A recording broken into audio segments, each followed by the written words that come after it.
Sforza é a nova contratação do Vasco. O volante argentino da seleção sub-23 argentina, do Newell's Old Boys, de 21 anos, finalmente, depois de uma novela, é a nova contratação do Vasco. Está fechado.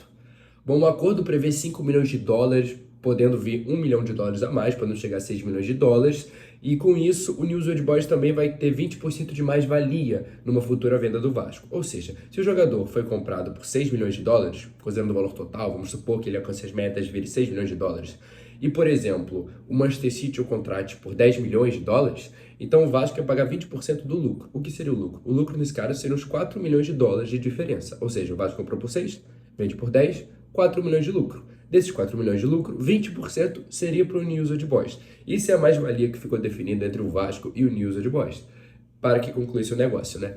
Bom, o jogador já esteve quase fechado, só que o Vasco, primeiramente, porque tinha pendência com a 777, depois porque o Ramon pediu para o Vasco ter uma prioridade com o Cueja, acabou travando a negociação com o Sforza, o que deixou, inclusive, o clube e o jogador muito tristes, não gostaram da situação, ficaram meio irritados, mas o Vasco voltou atrás porque não foi para frente as negociações com o Cueja.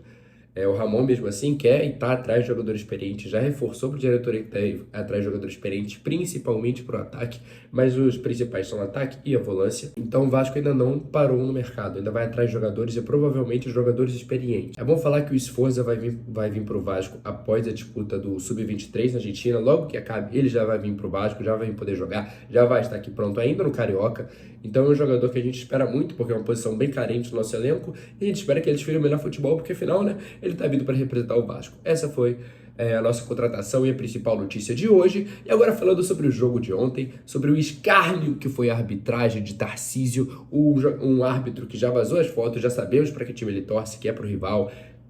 O Vasco e o Lúcio Barbosa já entraram com pedido para a FERJ para ele nunca mais apitar jogos do Vasco. Está certíssimo, porque foi terrível, foi tenebroso, foi mal intencionado. Para não dizer, na verdade, que foi mal intencionado, né?